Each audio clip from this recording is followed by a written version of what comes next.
What up, y'all? It's one Mr. Downtown Ray Melo, and you're listening to the Entertainment Report on iHeartRadio, live from Dubai for Monday, September 23rd, 2019, delivering some major stories and trends going on in the world of entertainment and beyond. You can follow the show on Facebook, Twitter, or Instagram.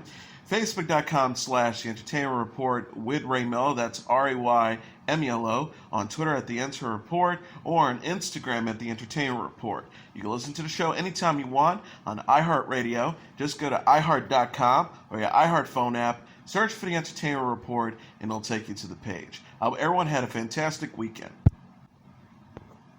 Fleabag was named Best Comedy, and its creator, star of Phoebe Waller-Bridge, won the prizes for Best Writing for a Comedy and Best Lead Actress in a Comedy at the Emmy Awards ceremony in Los Angeles Sunday night. Jodie Comer also took home the Emmy for Best Actress in a Drama for Killing Eve, a show Waller-Bridge wrote. The Marvelous Mrs. Maisel's castmate Tony Shalhoub and Alex Borstein accepted the trophies for Best Supporting Actor and Actress in a Comedy, and Bill Hader was named Best Actor in a Comedy for Barry. Game of Thrones was voted Best Drama, and co-star Peter Dinklage won for Best Supporting Actor in a Drama. Billy Porter earned the Best Actor in a Drama accolade for Pose. The Best Direction for Drama Emmy went to Jason Bateman for Ozark, and cast member Julia Garner was deemed Best Supporting Actress in a Drama. Chernobyl won the honors for Best Limited Series, Best Direction of a TV Movie or Limited Series, and Best Writing for a TV Movie or Limited Series. Black Mirror Bandersnatch was deemed Best TV Movie. Michelle Williams won for Best Actress in a TV Movie or Limited Series for Fosse Verdon, and Jarrell Jerome picked up the trophy for Best Actor in a TV Movie or Limited Series for When They See Us. Patricia Arquette earned an Emmy for Best Supporting Actress in a TV Movie or Limited Series for The Act, while the Best Supporting Actor in a TV Movie or Limited Series went to Ben Whishaw for A Very English Scandal. The gala, honoring excellence in television, aired live on Fox from the Microsoft Theater. Since there was no host this year, the show opened with the animated character Homer Simpson welcoming the crowd and revealing how it was always been his impossible dream to MC the telecast. A piano then fell on him, sending him crashing through the stage. Like star Anthony Anderson said from his seat in the audience, "What the hell was that?" Jumping on stage, he assured the crowd, "I've got this. All right, ladies and gentlemen, wait. I will get this show back on track because that is what I will do." After barking orders at everyone's backstage, Anderson declared, "What we need is an Emmy winner, somebody who can talk about the power of television." A man with a clipboard was then dispatched to find the person Anderson pointed to on the list, who turned out to be Breaking Bad icon Bryan Cranston. Cranston talked about the history of television and how it has, quote, never been this damn good, offering a nod at some of this year's nominees, including Game of Thrones, Killing Eve, The Big Bang Theory, This Is Us, Modern Family, and The Late Late Show with James Corden. Aaron Paul's Jesse Pinkman is back in a new teaser trailer for Netflix El Camino, a Breaking Bad movie. The clip, which aired during the 71st Primetime Emmy Awards on Sunday, featured Jesse listening to the radio inside an El Camino while smoking a cigarette. The scene appears to take place shortly after the ending of AMC's Breaking Bad, as Jesse hears a news report about how multiple men were killed by a remote-control machine gun. Jesse is scared and is breathing heavily as he plans his next move. El Camino, a Breaking Bad movie, is set to arrive on Netflix on October 11th. Breaking Bad creator Vince Gilligan wrote and directed the film. The synopsis reads, "In the wake of his dramatic escape from captivity, Jesse must come to terms with his past in order to forge some kind of future." Breaking Bad, which also co-starred Bryan Cranston as Walter White, ran for 5 seasons on AMC from 2008 to 2013. Better Call Saul, a prequel series starring Bob Odenkirk, has been airing on AMC since 2015. Julie Andrews is to receive the 48th American Film Institute Life Achievement Award. The honor is slated to be presented at a gala dinner on April 25th. TNT will televise it on May 7th. Kathleen Kennedy, the chairman of the AFI Board of Trustees, said in a statement, "Julie Andrews is practically perfect in every way. Her talents across time have inspired a shared sense of joy across generations, and her gifts to our cultural heritage are a true testament to the power of this art form to bring us together what we needed most." AFI is proud to sing her praises with its 48th Life Achievement Award. Andrews' credits include Mary Poppins, The Sound of Music, Shrek, and Prince Diaries Princess Diaries franchise, as well as the films The Boyfriend, Camelot, the Americanization of Emily, Victor Victoria, Thoroughly Modern Millie, Enchanted, and Aquaman.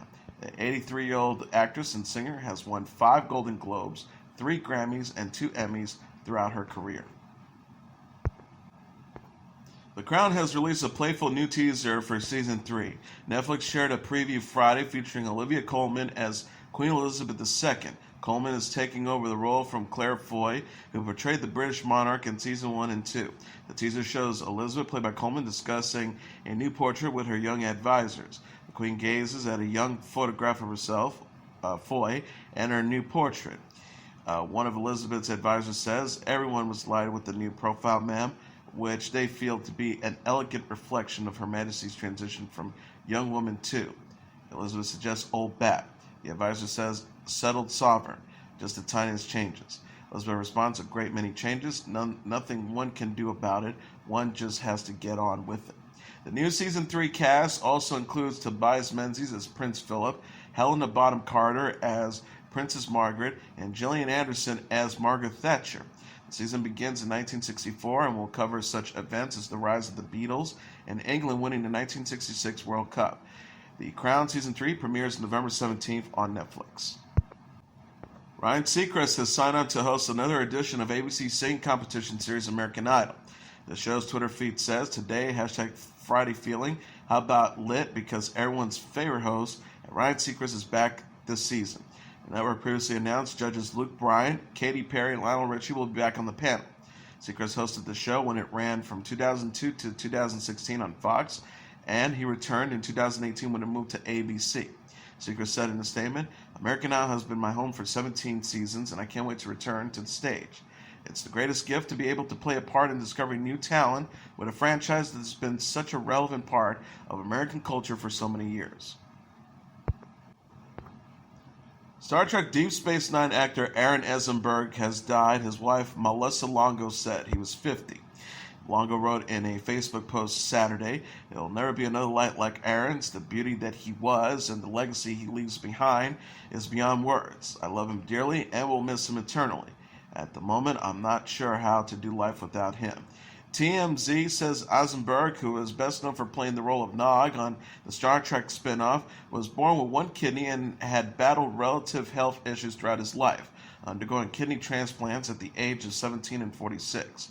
Eisenberg's other screen credits include Star Trek Renegades, Star Trek Voyager, Amityville 4, The Evil Escapes, The Horror Show, Beverly Hills Brats, and Playroom. Barron Hilton, former chairman, president, and chief executive officer of Hilton Hotels Corporation, has died at the age of 91. Christopher J. Nassetta, Hilton's current president and chief executive officer, said in a statement on the company's website, "Today the world of hospitality mourns for one of the great ones." Barron Hilton was an incredible family man, business leader, and philanthropist.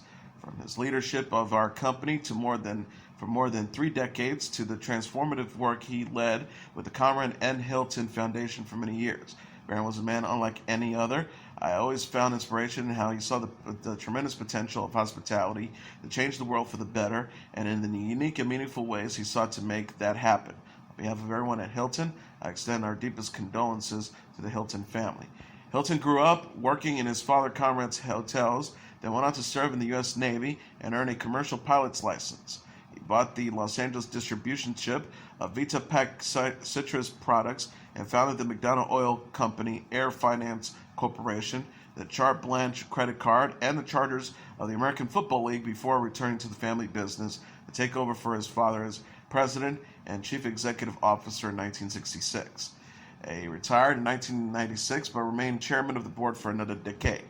As the company hotel was sold in 2007, Hilton announced that, like his father, he would donate 97% of his wealth, billions of dollars, to the Conrad Hilton Foundation. Hilton's wife of nearly 60 years, Marilyn Hawley Hilton, died in 2004. He is survived by his 8 children and 15 grandchildren. His son, Stephen M., serves as a chairman of the board at the Hilton Foundation. Granddaughter Paris Hilton posted a photo collage on Instagram Friday celebrating Hilton's life. The model and reality TV star wrote, "I'm deeply sad with the loss of my grandfather, Barron Hilton. He was a legend, a visionary, brilliant, handsome, kind, and lived a life full of accomplishments and adventure. Ever since I was a little girl, I have looked up to him as a businessman. I feel so grateful to have had such an incredible mentor. I've always wanted to make him proud. The last conversation we had a few days ago, I told him how much of an impact he had on my life. His spirit, heart, and legacy will live inside me. Queer Eye star Jonathan Van Ness has revealed that he was diagnosed with HIV when he was a 25-year-old hairstylist. The New York Times reported the reality TV star and recovering drug addict wrote in his memoir Over the Top, which is due on Tuesday, that day was just as devastating as you would think it would be. Van Ness told the Times in an interview published Saturday that he's healthy now and regards himself as a member of the beautiful HIV-positive community. He says, when Queer Eye came out, it was really difficult because I was like, do I want to talk about my status? And then I was like, the Trump administration has done everything they can to do to have the stigmatization of the LGBT community thrive around me. I do feel the need to talk about this. Van Ness retweeted a link of the Times article on Saturday. He also wrote on Instagram post, having the opportunity to write my book and share my story with you is the most important opportunity I've ever had. The first article about the book came out today from the New York Times, and I'm relieved that I can speak fully about the things that shaped my experience in life. The book speaks to some extremely difficult times, but it also fills with my humor, joy, and voice, and I can't wait to share it with you fully. Thank you for your support so far. It means the world to me. Viacom has announced it's acquired the exclusive cable television rights to reruns of the sitcom Seinfeld. All 180 episodes of the series will be available starting in October 2021 on Viacom's channels Comedy Central, Paramount Network, and TV Land. Ken Alterman, the president of Comedy Central, Paramount Network, and TV Land, said in a statement on Saturday, "We're extremely proud to bring this little-known series to our viewers. With the right programming and promotion, we believe we'll finally get Seinfeld the recognition it truly deserves as merely the greatest sitcom of all time." Set in New York City, the show initially ran from 1989 to 1998. It starred Jerry Seinfeld as a fictionalized version of himself, and Julia Louis-Dreyfus, Jason Alexander, and Michael Richards as his quirky friends. The Viacom news arrived just days after it was announced that Netflix had secured the global streaming rights to the show. Singer Miley Cyrus and reality television personality Kaitlynn Carter have reportedly ended their brief romance. People.com quoted an unnamed source as saying, Miley and Kaitlynn broke up, they're still friends. They also added they've been friends forever and were there for each other when they were both getting separated, but they're just not in a romantic relationship anymore. E! News also reported the splits, but said the reason they stopped dating isn't clear. UsMagazine.com says news of the breakup came as Cyrus went to Las Vegas for the weekend with her mom Tish and her sister Brandy. They were in town so Cyrus could perform at the iHeart Radio Music Festival. Carter stayed home in Los Angeles. Cyrus announced in August that she had separated from her husband, actor Liam Hemsworth, after less than a year of marriage. Carter and Brody Jenner also ended their 6-year romance last month. Glee and Scream Queens actress Lea Michele has announced she will release her first holiday album, Christmas in the City, on October 25th. The singer said in a press release, "This album is something I've wanted to do for such a long time. Christmas is my favorite holiday, and it's always been such a special time with my family. I always go back home and spend Christmas in New York, so when I think of the holidays, I think of the city. This album is really a celebration of that magic and spirit of my hometown. I am so excited to share the songs I grew up with, and I hope it brings listeners a lot of joy this season." The album, which primarily contains covers of Christmas classics, was produced by Adam Anders, with whom Lea Michele collaborated on the TV music dramedy Glee. Lea Michele and Anders also penned an original song for the CD called Christmas in the City.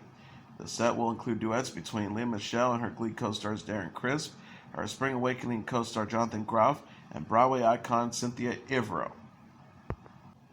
A posthumous album from Canadian singer-songwriter Leonard Cohen is coming in November. Legacy Records announced in a press release Friday that it will release Cohen's album Thanks for the Dance on November 22nd. The Guardian said Cohen, who died at the age of 82 in November 2016, had asked his son Adam recordings from their sessions for You Want It Darker. Adam Cohen invited Javier Mas, Beck, the Nationals' Bryce Dessner, Arcade Fire's Richard Reed, Perry, Damian Rice, and Leslie Feist to collaborate on the new album. Cohen said in a statement, "In composing and arranging the music for his words, we chose his most characteristic music signatures in this way, keeping him with us. What moves me most about the album is the startled response of those who have heard it. Leonard lives, they say, one after the other. Thanks for the Dance features 9 tracks, including the title track and The Goal. Legacy Recordings released The Goal on Friday. Cohen released 14 studio albums prior to his death.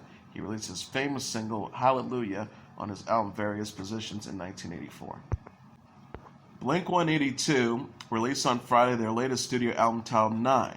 The album, the band's first since 2016's California, is now available on music streaming services such as Spotify, Apple Music, Amazon Music, SoundCloud, and YouTube.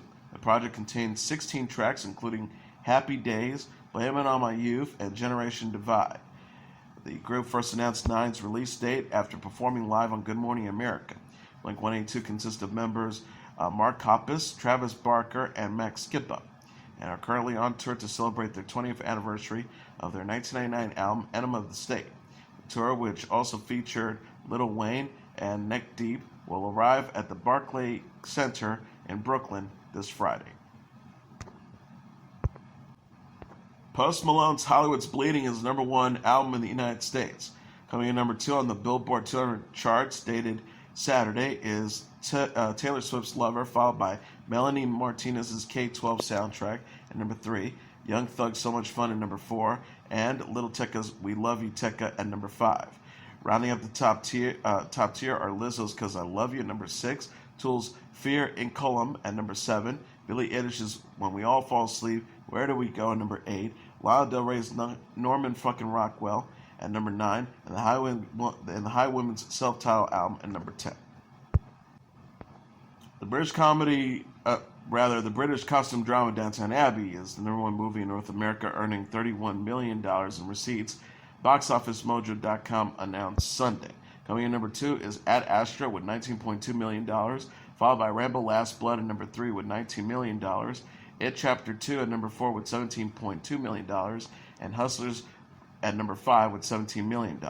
Rounding out the top tier are The Lion King at number 6 with $2.6 million, Good Boys at number 7 with $2.5 million, Angel Has Fallen number 8 with $2.4 million, Overcomer number 9 with $1.5 million, and Fast and the Furious presents Hobbs and Shaw at number 10 with $1.46 million. And that is your entertainment report for Monday, September 23rd, 2019.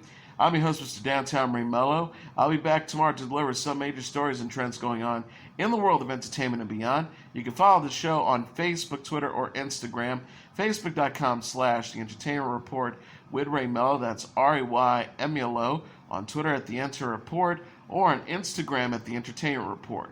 You can listen to this episode or any previous episodes of The Entertainment Report anytime you want on iHeartRadio. Just go to iHeart.com or your iHeart phone app, search for The Entertainment Report, and it'll take you to the page. Good night, and God bless you all.